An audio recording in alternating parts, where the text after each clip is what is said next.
L'autisme implique une grande variété de symptômes et s'observe très différemment d'une personne à l'autre. Le spectre autistique est très hétérogène, donc il n'y a pas d'autiste type. C'est une condition neurodéveloppementale qui entraîne des difficultés en communication, dans les interactions sociales, qui est associée à la présence de comportements répétitifs et d'intérêts de prédilection. Mais qu'est-ce qu'un intérêt de prédilection?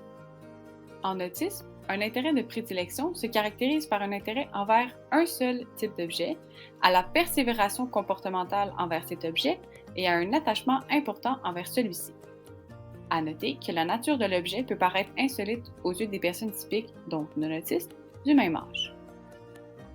La nature des intérêts de prédilection varie d'une personne à l'autre, mais les plus fréquemment observés sont les chiffres, les lettres et les moyens de transport.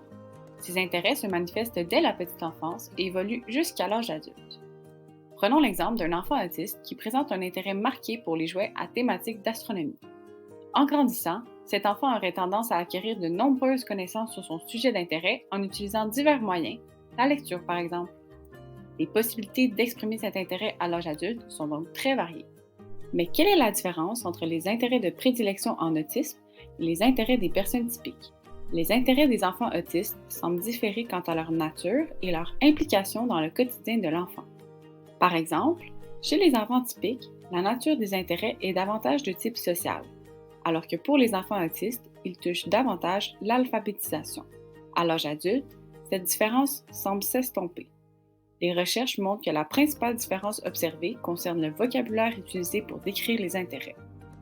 Les adultes autistes décrivent davantage leurs intérêts selon leurs caractéristiques perceptives telles que leur couleur ou leurs détails, leur lumière, leur son ou leur odeur associée. Bien que ces intérêts de prédilection soient faussement définis comme nuisibles ou contraignants à l'apprentissage, de récentes études sur le sujet montrent que lorsque les intérêts de prédilection sont utilisés de façon positive, ils favoriseraient le bien-être, amélioreraient le fonctionnement et se relier au développement des forces telles que la mémoire visuelle et auditive, la lecture, les mathématiques et la détection des régularités. Les intérêts constituent donc un excellent levier motivationnel et sont fortement suggérés pour favoriser les apprentissages académiques. En ayant comme objectif d'optimiser le potentiel intellectuel des enfants autistes, comment pouvons-nous utiliser leurs forces tout en mettant de l'avant leurs intérêts? La première étape serait d'abord de les identifier. En tant que professionnel ou enseignant, il est parfois difficile de reconnaître ces intérêts. Les parents et l'enfant lui-même demeurent les personnes les mieux placées pour les identifier. Les chercheurs ont donc développé des outils permettant d'identifier les intérêts de prédilection et tendent à poursuivre en ce sens afin de les intégrer en intervention et comme soutien à l'apprentissage. Bref, en considérant la place importante que prend les intérêts de prédilection chez les personnes autistes, en les utilisant positivement au quotidien et en intervention, ceux-ci deviennent un excellent moyen d'optimiser leur potentiel intellectuel et de soutenir leur apprentissage. Peu importe leur nature, ceux-ci pourront être intégrés autant dans la vie familiale qu'à l'école et ainsi favoriser une meilleure qualité de vie.